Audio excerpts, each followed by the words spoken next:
Bienvenue à Besançon, au Festival du Livre, Livre dans la boucle. Vous êtes bien installés, tout ça se passe bien. J'adore votre ville. Ah, c'est une belle ville. Hein. Ouais, je découvre et je trouve ça une ville merveilleuse et des gens extrêmement chaleureux. Ouais. Vous venez nous présenter, ce n'est pas un roman, c'est l'histoire d'une petite fille, cette petite fille-là, qui, à 9 ans, en 1990, a vu sa vie basculer. Et cette petite fille, c'est vous. Vous nous racontez ce qui s'est passé, les 20 ans de vie suite à cet événement. Donc cet événement, c'est un homme qui vous a agressé dans la cage d'escalier. Qui m'a violée. Voilà, mais voilà, j'allais venir. Je disais agressé, c'était ce qu'on disait en 1990, que c'était des attouchements ou que c'était voilà, et que il a fallu 20 ans pour qu'on puisse mettre le mot viol derrière cette agression. Il y a eu un élément déclencheur qui vous a permis de faire ce travail, c'est ce que vous nous dites dans ce témoignage. La police qui vous a recontacté. J'étais déjà en recherche depuis toujours. Le viol, c'est un poison létal à diffusion très lente et c'est vraiment le récit de cette contagion que je fais dans ce livre et dans lequel l'appel de la police, plus de 26 ans après les faits, c'est un élément déclencheur de plusieurs manières. Le sentiment de vivre toutes ces années-là dans un monde à l'envers, d'autant que je ne faisais pas les liens entre les différentes angoisses que je pouvais vivre, mon sentiment permanent d'être vilaine, déréglée, jamais comme il faudrait au bon endroit, toujours sale, coupable, et l'événement que j'avais subi dans mon enfance. Je ne sais pas le lien entre les deux, il me manquait énormément de mots, notamment le mot de viol, mais puis il me manquait aussi des éléments de mémoire.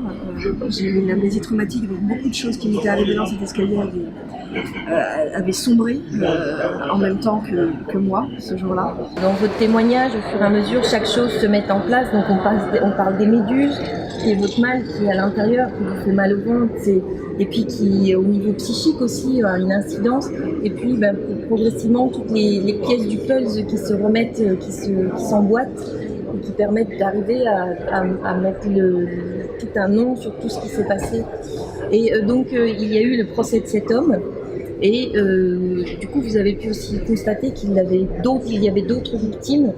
Et justement, le fait de constater qu'il y avait d'autres victimes, est-ce que vous avez pu prendre contact avec ces victimes et puis en discuter, poser les mots sur tous ces événements? Quand je les ai rencontrées au premier jour du procès, certaines d'entre elles, parce que il y en a d'autres que j'ai rencontrées petit à petit qui étaient dans l'enseignement le premier jour, j'ai eu le sentiment de rencontrer pour la première fois mes sœurs.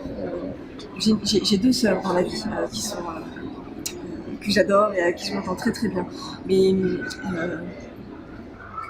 ces filles-là, je partage avec elles quelque chose que je partage avec personne d'autre, qui est la connaissance de cette intention du mal. Ça m'a à la fois soulagée dans le sens, c'est terrible de dire ça, mais dans le sens je suis pas folle, ce qui m'arrive est politique, ça appartient à mon agresseur, ça appartient aux violences sexuelles, ça m'appartient pas à moi. Ça m'a aidé aussi à faire ce travail de décolonisation, de décontamination.